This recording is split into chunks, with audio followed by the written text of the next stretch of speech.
Flight number 50, Jens, Weißflug, German Democratic Republic. Weißflug is on its way. In the tracks for the most important part of this flight. Jens Weißflug, a slight 19-year-old East German, caps off a World Cup winning streak with a gold medal in the 70 meters.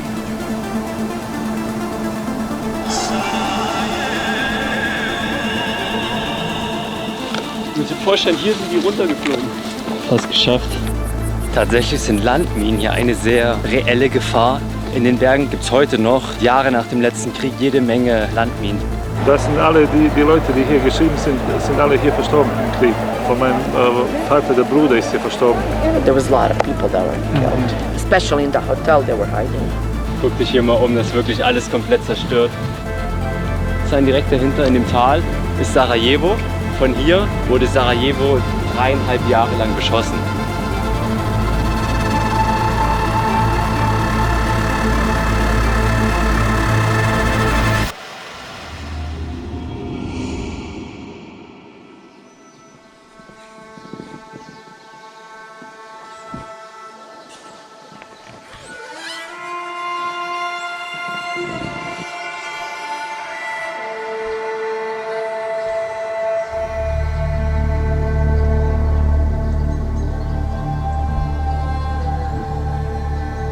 This journey began at an altitude of 1,000 meters.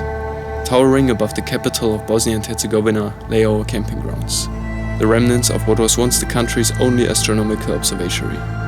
Nowadays, though, it's just a shadow of its former self, scarred by the brutalities of war, its walls riddled with bullet holes. This desolate site is one of the worst reminders of a devastating conflict that ravaged in the region in the 90s. A war that has loomed over us like a specter throughout our road trip across the ex-Yugoslavia. Traveling through Bosnia today still holds risks, even 3 decades after the war's end. Guck mal hier vorne. Wir haben gelesen, dass überall solche roten Markierungen sind, wo Minenfeld ist. Das geht weit darüber hinaus, dass nur Schilder und so direkte Absperrungen sind. Das sind auch teilweise Holzpflöcke mit roter Farbe angemalt, die im Boden stecken, teilweise auch schon umgefallen sind. Das muss man echt drauf achten, wenn man irgendwo was Rotes sieht. Wenn du kein Trampelpfad hast, gehst du einfach nirgendwo drauf.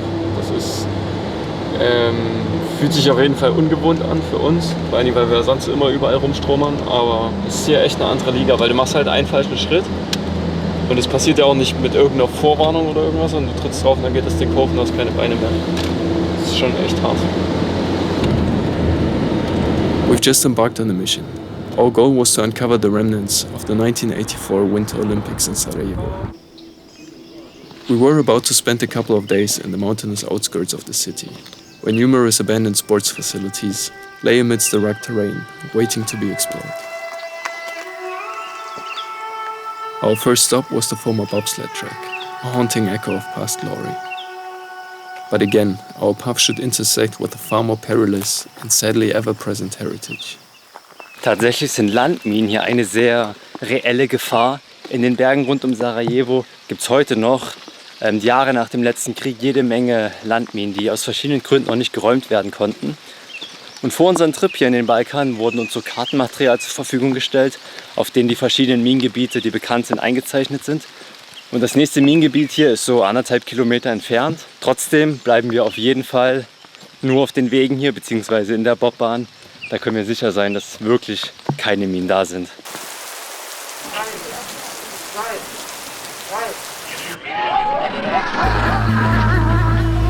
East Germany's #1 sled is next. When it was constructed in the 80s, this track stood as one of the fastest and steepest in the world. As one of Yugoslavia's many newly built concrete monuments, this site proudly represented the nation at the 1984 Winter Olympic Games. It was among the most significant events in Yugoslavia's history, as it was the first time any Winter Olympics had been hosted in the socialist state.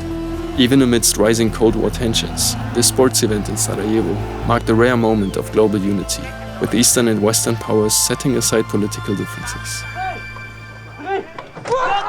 Ekmanis and Alexandrov of the Soviet Union need a perfect run for a chance at the medals. But shortly after, this ray of light was overshadowed by the Yugoslav wars, tearing the country apart and shrouding the Olympic legacy in darkness.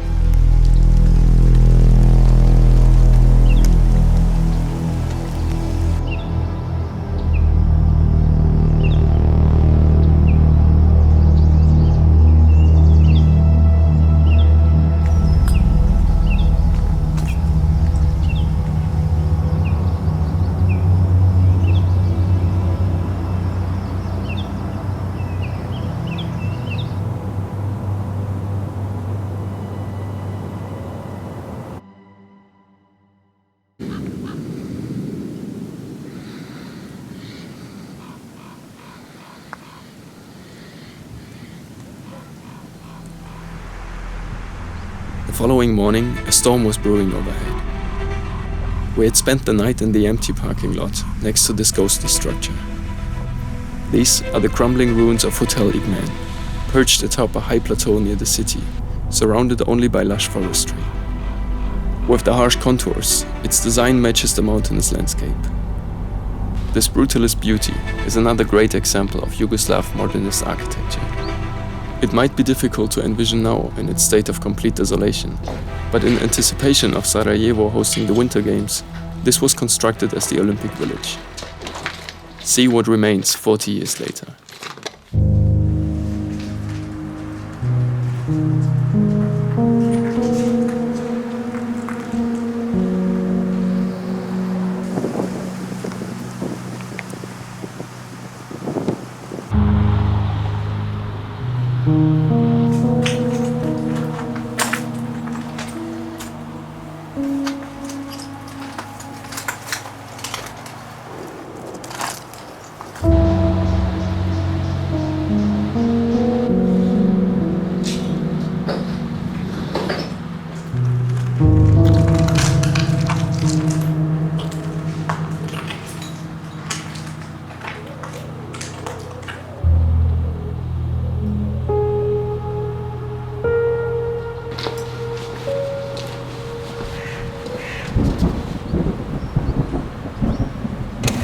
During the 1984 Winter Olympics, Hotel Igman accommodated hundreds of guests, including reporters and competitors.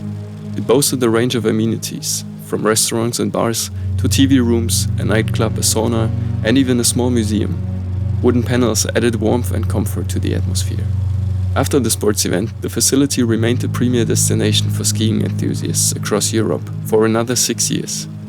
However, during the Civil War, the area became a front line, with Serb forces and later UN peacekeepers occupying the site. Amid these battles, the complex was engulfed in flames and destroyed. Despite numerous attempts to sell the place to private investors, Hotel Igman remains abandoned. A stark reminder that the peace of the 1984 Olympics was nothing but fleeting.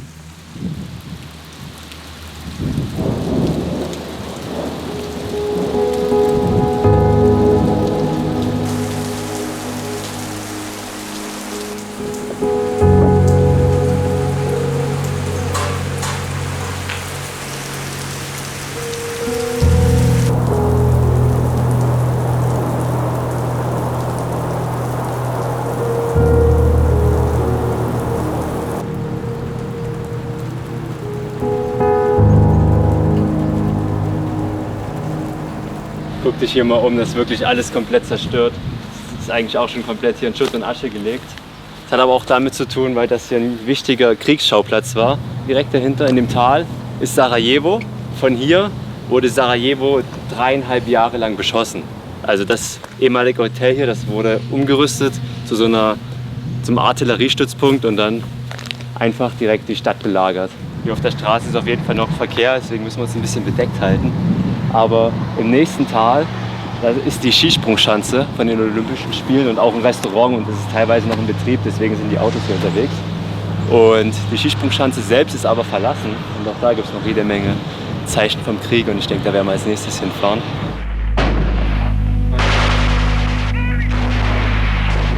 We cannot explore these sports venues without facing the grim history of the Yugoslav Wars, one of Europe's deadliest conflicts since World War II. It was a complex historical event we can only roughly summarize here. In episode 1 of the series, we already told you about Josip Broz Tito, the leader of Yugoslavia who united a multi-ethnic state. But following his death, old enmities flared up again. Ethnic tensions arose and republics declared independence. What began as political unrest in the early 90s spiraled into widespread violence and ethnic cleansing, leaving devastation in its wake. Cities were reduced to rubble, families displaced, and lives shattered beyond repair. War crimes and genocide scarred the region in one of the darkest chapters in Balkan history, with a lot of potential for conflict still today. In the Bosnian War alone, which lasted until 1995, around 100,000 people lost their lives.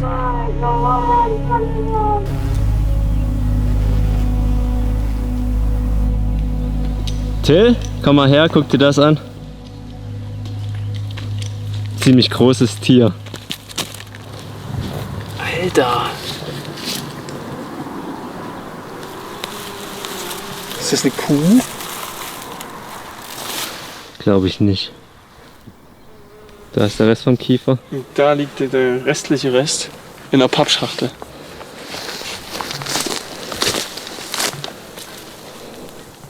Okay. Sehr skurril. Da liegt noch mehr. Da liegen sogar die Zähne von vorn. Die sehen mega erhalten aus, oder? Die sehen fast aus wie menschliche Zähne. Ist die BWT-Crew soeben Zeuge eines seltsamen Mordes geworden? All das und vieles mehr erfahrt ihr in einer exklusiven Patreon-Story. Just 5 kilometers separate the hotel from the ski jumping hill, making it a short drive to our final destination for the day.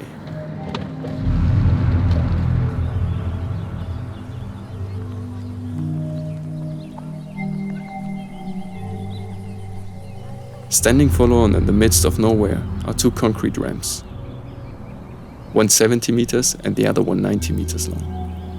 Constructed in December 1982, the sports venue was accompanied by ancillary buildings, again designed in the Yugoslav modernist style, featuring sloping and angular elements that complemented the dramatic shape of the ski jumps. During the Winter Olympics, tens of thousands of spectators from around the world flocked to witness the ski jumping competitions, setting a record for this discipline at the time. Guck dir mal die Ränge an hier. Da hat wirklich lange keiner mehr drauf gesessen. Sieht aus wie solche Etagenbeete. Nur halt mit Unkraut. Das ist wirklich krass steil. Wir können jetzt hier gleich über diese zerfallenen Treppen gehen.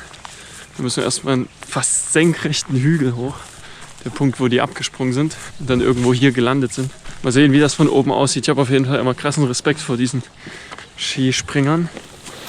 Ich muss dir vorstellen, hier sind die runtergeflogen. Das ist so irre. Das ist echt ein kranker Sport.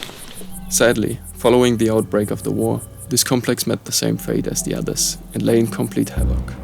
During a later stage of the conflict, UN forces converted the judges' pavilion into a lookout post, still bearing their emblem to this day. Guck dir den an. Guck dir mal diesen kranken Skin an. Hier wäre es auch geil zu zelten. Ups. Da oben ist eine Kamera. Wo siehst du eine Kamera? Hier um die Ecke. Aber ich bin mir sicher, das ist keine Überwachungskamera hier. Das ist ja hier alles schon komplett zerstört. Das wird eine Webcam sein, die das hier live überträgt. Das ist schon ziemlich cool, weil du kannst immer sehen, wie das aktuelle Wetter ist und weißt, ja cool, es ist jetzt hier nice zum Wandern oder ist Skifahren. Das ist die Webcam. Nowadays, the site largely lies dormant for winter sports, mainly neglected due to economic constraints. Sarajevo still continues to recover from its tumultuous past. Some stories claim that the winner's podium at the far end of the ski jump was repurposed for executions during the conflict, but we couldn't verify these claims. Das ist echt ziemlich beeindruckend. Und hier sind jetzt verschiedene Gruppen von Leuten. Wir sehen ein französisches Pärchen, ein paar niederländische Jungs und noch ein paar andere, ich glaube ein paar Deutsche sind auch da. Und es ist halt jetzt nicht genauso eine Touristenattraktion wie damals, aber trotzdem zieht es noch extrem viele Touristen an, weil es verlassen ist. Die haben zwar die Schanzen überall blockiert, dass sie nicht mehr in ihrem ursprünglichen Sinn genutzt werden können, aber trotzdem klettern halt Leute hoch. Du hast eine krasse Aussicht hier über das Tal. Das ist echt ziemlich cool. Wir sind auf jeden Fall nicht alleine hier. Das ist mal ein verlassener Ort, wo es von Touris nur so wimmelt. Ja.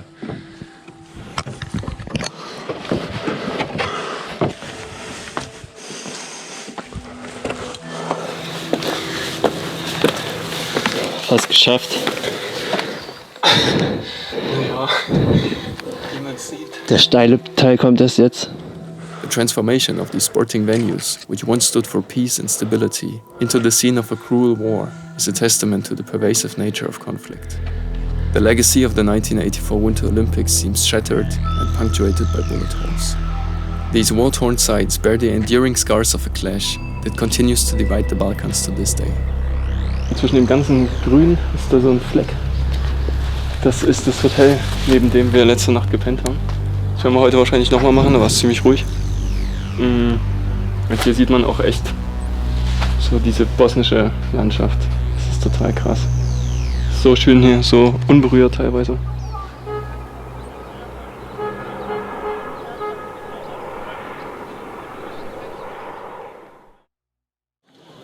Borbeni sastavi pod komandom operativne grupe IGNA, Armije Republike Bosne i Hercegovine.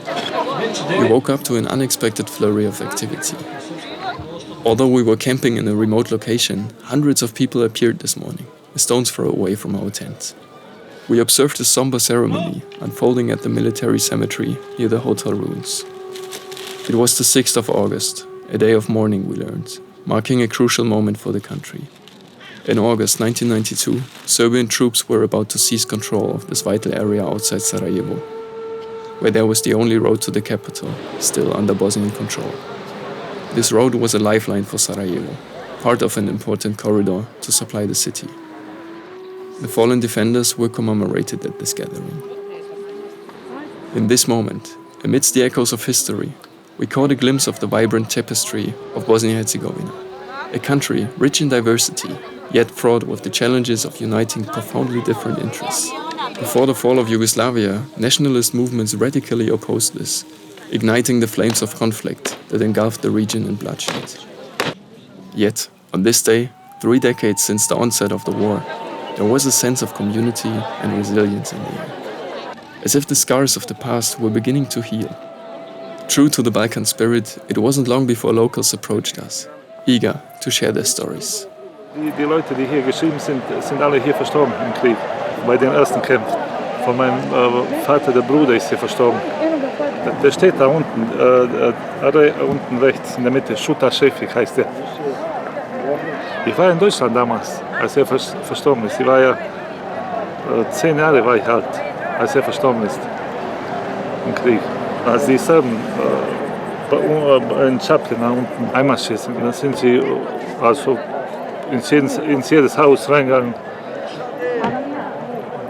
malträtiert. You know, you grow up in the neighborhood of majority different cultures and different, religions, and we didn't point who you are, what you are then. And then the war happened, then that's when they started like pointing out, oh, this is you and that's you, distinguishing you by what your religion is. Like pretty much we were left on the street because our building where we lived, there was multiple apartment building completely was bombarded by our neighbors. And my dad. To nije problem religija, je problem politika. Well, my mom's saying the religion is not really much the problem of the war. It was the politician that caused it.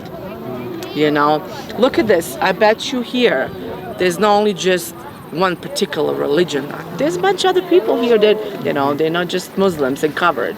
There are more other people here, different religion that comes and visits, enjoy the environment. You look how beautiful this is. You can find some peace in here.